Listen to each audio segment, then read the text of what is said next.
ಹಳ್ಳಿಕಾರ್ ಒಡೆಯ ಅನ್ನೋ ಹೆಸರಿಂದಾನೇ ಖ್ಯಾತಿ ಗಳಿಸಿರುವಂತಹ ವರ್ತೂರ್ ಸಂತೋಷ್ ಇದೀಗ ಬಿಗ್ ಬಾಸ್ ಸೀಸನ್ 10ರಲ್ಲಿ ಒಂದ್ ರೀತಿಯಲ್ಲಿ ಆಟವನ್ನು ಆಡೋ ಮೂಲಕ ಅಂದ್ರೆ ಅವರು ಹೇಗಿದ್ದಾರೆ ಅದೇ ರೀತಿಯಲ್ಲಿ ಆಟವನ್ನು ಆಡೋ ಮೂಲಕ ಕರ್ನಾಟಕದ ಜನತೆಯ ಮನವನ್ನ ಗೆದ್ದಿದ್ದಾರೆ. ನಮ್ಮ ಜೊತೆ ಈಗ ವರ್ತೂರ್ ಸಂತೋಷ್ ಅವರು ಇದ್ದಾರೆ, ನಾನು ಮಾತಾಡಿಸ್ತಾ ಹೋಗ್ತೀನಿ. ಸರ್, ಮೊದಲನೇದಾಗಿ ಬಿಗ್ ಬಾಸ್ ಮನೆಯಲ್ಲಿ ನೀವು ಏನನ್ನ ಕಲ್ತ್ರಿ ಅಂತ? ಅಣ್ಣ, ಬಿಗ್ ಬಾಸ್ ಮನೆ ಒಳಗಡೆ ಕಲ್ತಿದ್ದು ಹಲವಾರು ಇದ್ದಾವೆ. ಅದರಲ್ಲೂ ಏನಂತಂದರೆ ಒಂದು ಬಾಂಡಿಂಗ್ ಅಂದರೆ ಒಂದು ಸಂಬಂಧಕ್ಕೆ ಬೆಲೆ ಅಲ್ಲಿ ಸಿಗುತ್ತೆ. ಒಳಗಡೆ ಹೋದಾಗ ನಮ್ಮವ್ರು ಅನ್ನೋರು ಯಾರೂ ಇಲ್ಲ, ಅಲ್ಲಿರೋರಲ್ಲೇ ನಾವು ಒಂದು ಬಾಂಡಿಂಗ್ ಕಟ್ಕೊಬೇಕು. ಅಲ್ಲಿನೂ ನಾನು ಗೆದ್ದಿದ್ದೀನಿ ಅಣ್ಣ. ಒಂದು ಸ್ನೇಹ ಅದು ಹೊರಗಡೆನೂ ಕಂಟಿನ್ಯೂ ಆಗುತ್ತೆ, ಒಳಗಡೆನೂ ಅದಿತ್ತು. ಬಿಗ್ ಬಾಸ್ ಮನೆ ಒಳಗಡೆ ಸಂಬಂಧದ ಬೆಲೆ ತುಂಬ ಕಾಣಿಸುತ್ತೆ ಅಣ್ಣ. ಅದರಿಂದ ಈಗ ಬಿಗ್ ಬಾಸ್ ಮನೆಯಲ್ಲಿ ಇಷ್ಟು ದಿನಗಳ ಕಾಲ ಒಂದು ಜರ್ನಿಯನ್ನ ಮಾಡ್ಕೊ ಬಂದ್ರಿ. ಕೊನೆ ಮೂಮೆಂಟ್ ಅಲ್ಲಿ ನಿಮ್ಗೆ ಸಾಕಷ್ಟು ಆ ಜನರು ಒಂದು ಅಭಿಮಾನ ಪ್ರೀತಿಯನ್ನ ಕೂಡ ವ್ಯಕ್ತಪಡಿಸಿದ್ರು. ಈಗಲೂ ಕೂಡ ಆ ಒಂದು ಪ್ರೀತಿಯನ್ನ ಕೊಡ್ತಾ ಇದ್ರೆ ಅವರ ಬಗ್ಗೆ ಒಂದಷ್ಟು ಮಾತುಗಳನ್ನ ಹೇಳೋದಾದ್ರೆ? ಅಣ್ಣ, ಜನಗಳ ಬಗ್ಗೆ ಹೇಳ್ಬೇಕಾದ್ರೆ ನನಗೆ ಬಂದಿದ್ದ ಸಿಚುವೇಶನ್ನು ಬೇರೆಯವ್ರಿಗೆ ಬಂದಿದ್ರೆ ಮೋಸ್ಟ್ಲಿ ಅವರು ಅದನ್ನು ರಿಸೀವ್ ಮಾಡ್ಕೊಳೋ ರೀತಿನೇ ಬೇರೆ ಇರ್ತಾಯಿತ್ತು.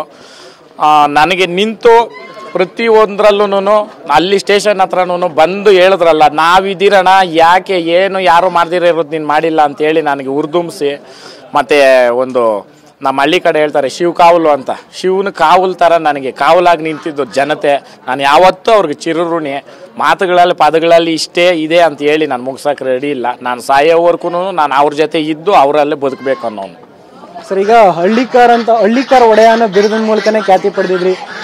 ನಿಮ್ಮ ಮತ್ತು ಹಳ್ಳಿಕಾರ್ ದನಗಳ ಒಂದು ಬಾಂಧವ್ಯ ಏನಿದೆ, ಒಂದು ಬಾಂಡೇಜ್, ಅದನ್ನ ಸಾಕಷ್ಟು ಜನರು ಒಂದಷ್ಟು ಜನ ಟೀಕೆ ಮಾಡೋ ಕೆಲಸವನ್ನ ಕೂಡ ಮಾಡಿದ್ರು.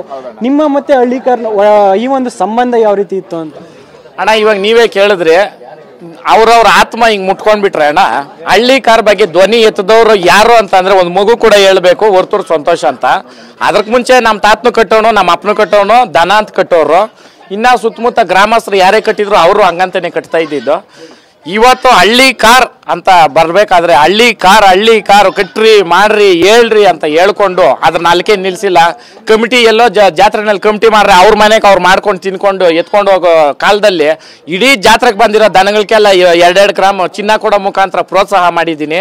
ರೇಸ್ ಅನ್ನೋದು ನಡೆಸಿ ನನ್ನ ಮನೆ ದುಡ್ಡು ಹಾಕ್ಬಿಟ್ಟು ರೇಸ್ ಮಾಡ್ರೆ ಕಲೆಕ್ಷನ್ ಮಾಡಿ ದುಡ್ಡು ಮಾಡಿಬಿಟ್ಟ ಅಂತಂದ್ರು. ಅಣ್ಣ, ಯಾರಾದರೂ ಎವಿಡೆಂಟಾಗಿ ನಾನು ಇಷ್ಟು ಕೊಟ್ಟು ಇವ್ನು ತಿಂದು ಲಪ್ಟಾಯಿಸ್ಬಿಟ್ಟವನೇ, ಅಲ್ಲಿ ಅಷ್ಟು ಖರ್ಚಾಗಿಲ್ಲ ಅಂತಂದರೆ ನಿಮ್ಮ ನ್ಯೂಸ್ಗಳವ್ರು ಹೆಂಗೆ ನೀವು ಎನಿ ಟೈಮ್ 24/7 ಇರ್ತೀರ, ಬಂದು ನೀವು ನ್ಯೂಸಲ್ಲಿ ಕೂತ್ಕೊಂಡು ಅವರು ಬರಲಿ, ನಾನು ಕರೆಸ್ರಿ ಬರ್ತೀನಿ. ಯಾಕಂದರೆ ಎದುರು ಮಾತಾಡ್ದವಾಗಲೇನ ಮಾತುಕೂ ತೂಕ ಇದ್ರಕ್ಕೂ ಇದು.